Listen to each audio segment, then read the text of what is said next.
After all this technical discussion, I want to speak about sex for just a minute. Excellent. I'm interested in what sexuality looks like in the second tier higher MEMS. Right. What is healthy and unhealthy in your view? Right. I'm also interested in what the devotional energy of the second tier or higher MEMS are. Okay. And what is healthy and unhealthy in your view in that regard? Second tier sex is sex with all species. And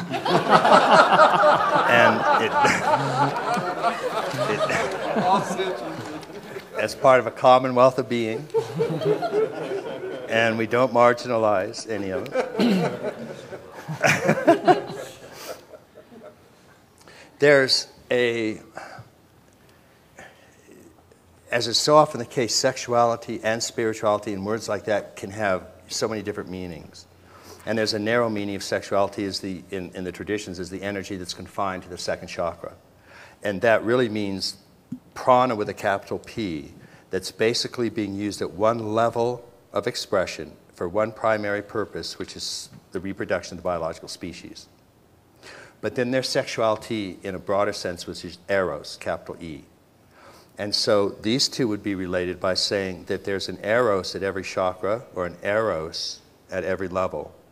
And that eros at the second chakra is genital sexuality. Eros at the first chakra is oral or anal sexuality. And so on. So there's an erogenous zone at every chakra.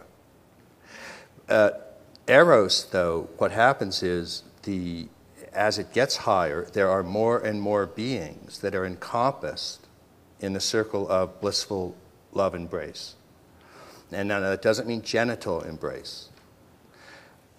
It may, but let me give an example of that at yellow, because some people get confused and they think that being ethical means that you have to follow just a particular code. In other words, you can't have sex, or you have to just have monogamy, or just sex within marriage, or something like that.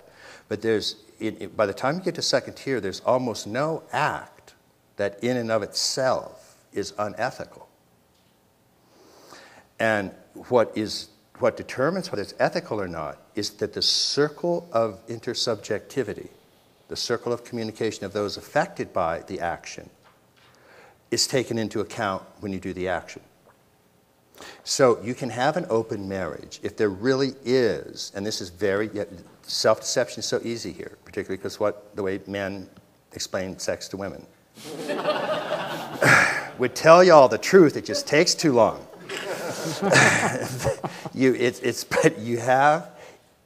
I have known a handful of open marriages where both partners remained committed to each other and had sexual liaisons outside of the marriage because they both were very clear about it, they both talked about it, and they both dealt with it. In most cases, they end up curtailing that activity just because there are too many other things that get too messy too quickly. Too many feelings get hurt, too many people, and so on. So just in terms of behavior, almost any behavior is open to sexuality, but it has to be part of this increasing circle of people that are part of the actions that are being affected. Now, interiorly, what happens with sexuality in capital S is the great province of Kundalini and higher Tantra Yoga. And that's another aspect of this. And that literally is a whole series. There are many, many forms of this. But it's a whole series of visualizing these subtle energies in the body, and particularly raising energy from the lower chakras up into the 6th and 7th, and then also bringing the energies up here down into the lower chakras. And the simplest way, and it's a sexual blissful feeling. It literally is a sexual overflowing, and then it gets more than sexual.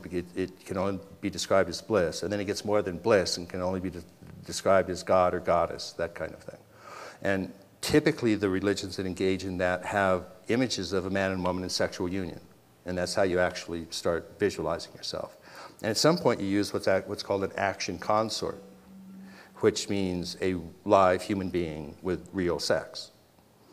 And it's the simplest way to think about that, because it's obviously a very complex issue, but these are the highest tantras now. And before I say that, let me preface that, because in the Nyingma tradition, for example, there are 9 yanas, or 9 vehicles, or 9 stages of unfolding. And the first 2 are Theravadan. And that means shamatha and vipassana. You have to be able to demonstrate mind control, that you can actually do vipassana meditation for, extended periods of time. Then you go to Mahayana training. And in Mahayana training, it's primarily Tonglen. So you have to exchange self and other for years sometimes. So you breathe in other people's suffering and you breathe out your own peace and realization. And that's a very powerful practice, and you have to demonstrate competence in that. Then you move to the higher 6, which are the 3 outer tantras and the 3 inner tantras.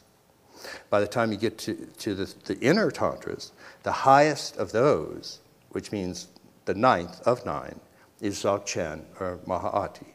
And the one right before that is highest yoga tantra, Anuttara Tantra. And that's where you're actually using these internal currents. And the simplest way to explain that is you can picture these as, in the lower realm, you can think of as life with a capital L. And in the upper, you can think of as light with a capital L. And then there's emptiness or ever-present big mind. So that sort of gross is life. Subtle is light, infinite luminosity here. And then causal is ever-present big mind. And so as you rest in the non-grasping, non-seeking mind, then you want to have the current between life and light connected.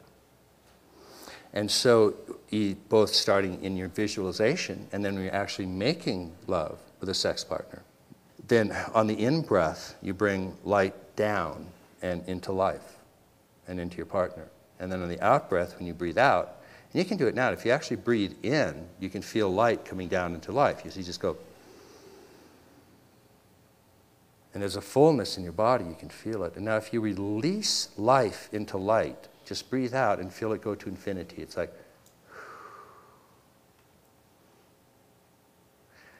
and all of that just returns to an infinite release.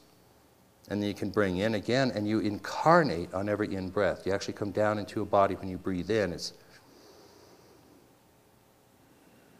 I can feel myself, and then breathe out, breathe back to infinity, and it's, okay. That cycle of light down, life up occurs within ever-present big mind, within ever-present mirror awareness. And when you're then engaged in the sexual act, the intense pleasure of life, starting in the genital region, is part of what gets released to infinity above as light. And so both of those cycles get very, very intense when you're doing that. That's the basic orientation that will go with Tantra.